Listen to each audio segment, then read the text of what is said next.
Hello everyone, my name is Michael from Polygon Island, and today I have another Blender tutorial on how to make material spheres. So material spheres are those little material renders that you see anytime you're downloading a material from anywhere where the material is mapped onto a sphere. And it is not as simple as just mapping it onto a sphere, so I'm going to show you exactly how to do it. It's not hard, but it's kind of something that if you're new to Blender you won't really know, so I'm going to teach it. So first we're going to start off with a cube. We're going to keep this cube for now, but we're going to move him off somewhere by hitting G on our keyboard. And then we can hit Shift A and we can add a UV sphere. We can hit S to scale it, hit S and 2 to scale this up twice its size. And then we're going to hit Control and then let's do Control 4 to give it a level of 4 subdivisions. We can right click and click Shade Smooth. And now we have our sphere. So the next thing we're going to do is make sure that the add-on Node Wrangler is enabled by going up here to Edit at the top left, Preferences, Add-ons, and then just typing in Node. And then just click the check beside Node Wrangler. It should automatically save, and then you're good to go. Next thing you want to do is come up here to the top left under the Blender logo until our cursor turns into this little crosshair. Click and drag out. Go back under the Blender logo in the second window that we just created, and just change it to Shader Editor.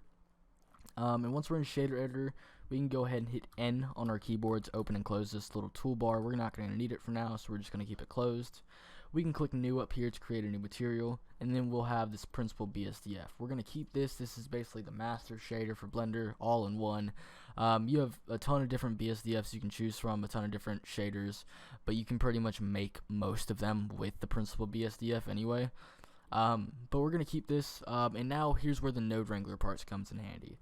If we have our Principled BSDF selected, we can hit Control, Shift, and T, and then go and find wherever we have our texture saved, and just select all of them, and then Principled Texture Setup, and then that will automatically give us all of our textures right here. So for displacement, what we're going to go ahead and do with this is if we go and change our render engine to cycles by going up here to this little camera icon at the top right on our little toolbar over here, change the render engine to cycles, device, set it to GPU.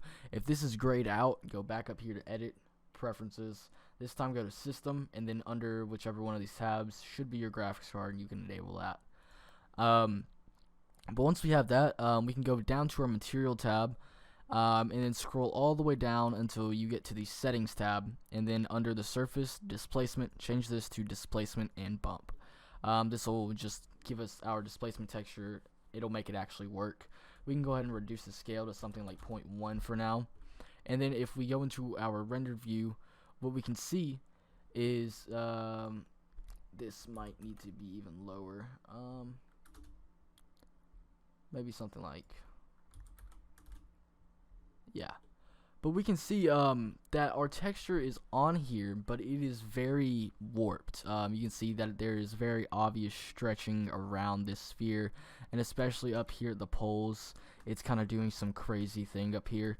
And you could try your best to try to fix this with like UV mapping and trying to scale the texture and UVs, but a very easy way to do this, and now that we have the texture already, or the material already set up, is if we just delete this and we grab our cube and we bring it back over here to the center, and then we go to our modifiers tab, which is this little wrench, and we just add a subdivision surface, and then we just change the levels all the way up to 6 in both the render and viewport, and then we can click apply right here, and we can scale this up twice or 2.5 times its size, 2.5 times.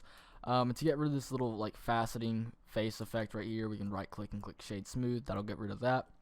And this isn't a perfect sphere. You might be able to see it kind of flattens at the top here, but it's close enough to a sphere. If you really wanted to, you could kind of scale that up and make it even more of a sphere. But once we have that, we can just click on our object and come back up here. You can either come over here in the shader tab and do this, or just come down here in the shader tab. Either one works. We can just click this little material icon and then change our material to the material that we had just created. And so once we do that, we can see that we now have our material wrapped to this. We now have this material wrapped to our sphere right here, and it's looking pretty good. If we bring the light down, we can see We have our displacement going on right here. If you want this displacement higher quality, you can add more subdivisions by just coming down here to the modifiers tab and adding another subdivision surface. Might change this to maybe 2 in the viewport. And then after that, you could change the displacement. I might change this down to 0.02, honestly. Yeah. But that's pretty much it. Yeah, like I said, if you wanted to, you could kind of scale this up a little bit to make it more of a spherical shape. But yeah, that's pretty much it on how to make a material sphere.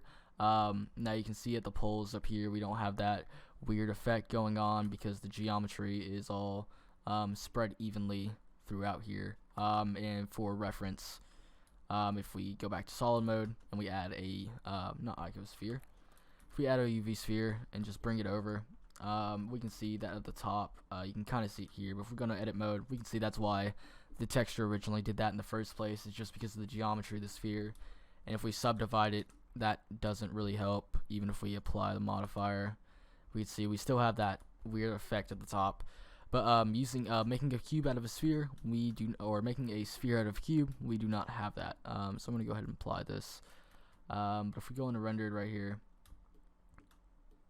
we can see that we have our texture, and it's looking all fine and dandy now. So thanks guys so much for watching. If you learned something, make sure to hit the like button, subscribe, really helps the channel out. My name is Michael from Polygon Island. Thank you guys so much for watching, and I'll see you guys next time. Bye.